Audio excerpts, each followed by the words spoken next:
Brought to you by the Every Dollar app. Start budgeting for free today. I had a question. My husband and I are finally able to live together after being married for 3 years. And but I own my house and he doesn't. He rents, but because of our jobs, his house is the better option to live at. I'm just not sure what to do with my house. It's got that great interest rate. It's I'm not sure what to do. What's it worth if you were to sell it today? Probably over 200, 220. What do you owe? 122,000. Mm-hmm. Sell it today and put 100,000 down on a new house. Both get out of his rent house and you find yours. Who cares about that stupid interest rate, man? No. You don't want to be a long-distance landlord. People are parking their whole lives on a once-in-a-millennium interest rate. Yeah. Let's play this out a little bit. Let's play it out. Because I hear the doubt, and we love doubt. Doubt's not bad. Love it. Let's put this to the test, okay? So let's say you keep it at that fabulous interest rate that you're in love with. What do you think you would rent it for? Any idea? Well, I think it depends on the renter. My daughter, she's an adult. She's actually interested in either renting it herself or buying it. Give her a great deal. Let's keep playing this out. Let's play the renting thing out because you presented us with, I kind of emotionally want to keep the house. Am I right? No, I don't think I'm emotionally tied to it. You seem very confused by John's suggestion. You don't want to give up this is the last attachment to your former life. Oh, is this true? Oh. And you may have gone through a divorce or somebody passed away and you got up and you dusted yourself off and you worked your butt off and bought a home and you've paid off half of it. And by moving in with this person, your husband, by the way, this is the period at the end of that former sentence, right? Yeah. Well, I am just so nervous. I just hate the thought of so much of that new house payment going to so much interest. It just makes me sick. So much so that you're going to have a $100,000 brick tied around your ankle when you move in with your husband after 3 years in a new state? No, I'd move right now. That's all right. Let me go back to where I was going. Let me go back to where I was going. Here's why you shouldn't keep the house. Number one, you're going to be long distance landlord. I don't care if it's your daughter renting or someone else. True or false? 2 hours away. Yeah. The answer is yes, Ken. Okay. Next. Okay. Sure. All right. So and let's add to that issue. I don't know home repairs. I know you don't. I know. I'm getting ready to make this situation worse. All right. So you're 2 hours away and you don't know anything about home repairs. You have to hire somebody.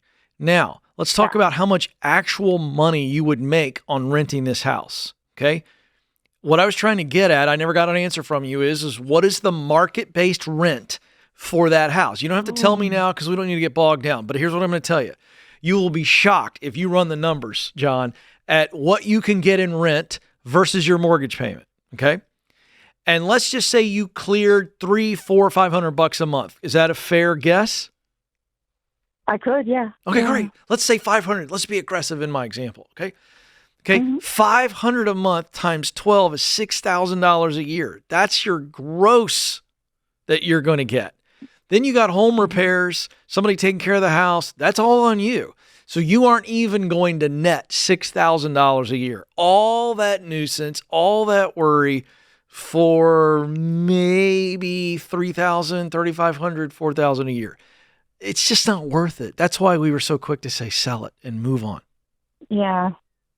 Oh, yeah. That's when you lay it all out like that. Man, I really was stuck on the interest rate, too. It's 2.875. I know, and I wanted to destroy the emotion around that because guess what? When you get a call at 10 o'clock on a Saturday night and you've just settled down with some ice cream to watch a movie and the person who's renting your house goes, "We had a water pipe burst," and you're going to go, "Ha! Man, that's a bummer, but 2.875%. I'm doing the happy dance." And then you're going to call somebody and they're going to say, "Cool, it's going to be $6,500 to repair it. Right. We'll get it done on Saturday." Yeah. And then your tenant's going to say, whoa. In our lease, you have to put me up in a hotel and I have to actually have 2 rooms because there you go. Sell the house. But no. Because what you're going to do is you're going to go, "Man, that's a bummer. Just out of pocket $10,000, but Boy, that interest rate is I great. love that interest rate. No, no, it doesn't sound so good anymore. So you would just sell it for anything I could get for it, and then just put. No, that's you being don't say dramatic. that. No, sell it for market No, value. I mean, I'm like, that's what I'm wondering. What you guys would recommend? I would get a real estate pro in that area and sell the house. Or I'm not opposed to you cutting your daughter a deal. You got $100,000 in equity, and maybe you say, I'm going to knock off 25 grand for you because I love you. Or 50 grand. Who cares? I mean, you pick the number.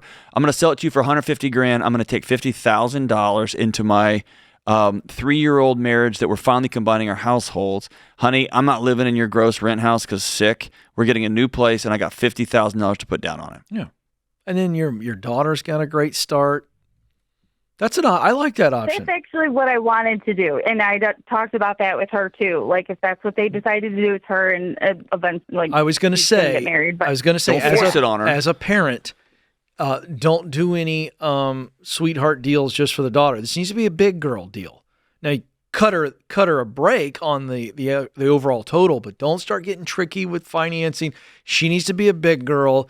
And she goes and does it just like everybody Gets a else. mortgage and buys the house from you. We're not going to shake hands and you just pay the mortgage. That's my only concern. Then you're going to blow up every Christmas from here the next decade. I told her flat out, like, I'm 42 years old. I can't start out, you know what I mean, like at a full house payment. Like, I need to have that chunk to put down to make sense where I'm at in my life. I don't want to start over. So we gave you nothing. We gave you two really good options, but they're both sell the house and let's move and you said you were ready to go today.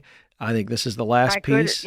This is great. List it. Yep. Go to RamseySolutions.com and look up the real estate pros, interview 2 or 3 of them, have them come over and look at the house.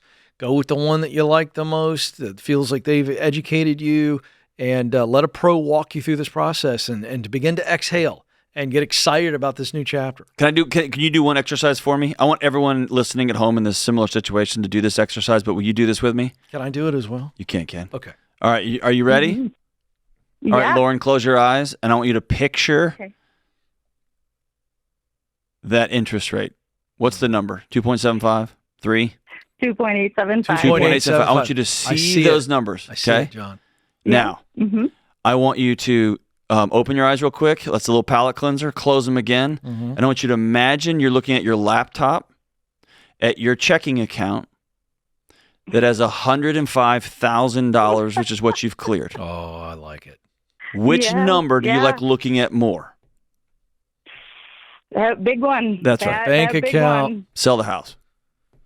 Awesome. And America, stop holding up your life for a freaking interest rate. If you got to move, if you got to change jobs, go. Go. I loved that visualization because I was envisioning her money in my account. I don't know if that was supposed to be what happened, but boy, that's where I went. Create your free every dollar budget today, the simplest way to budget for your life.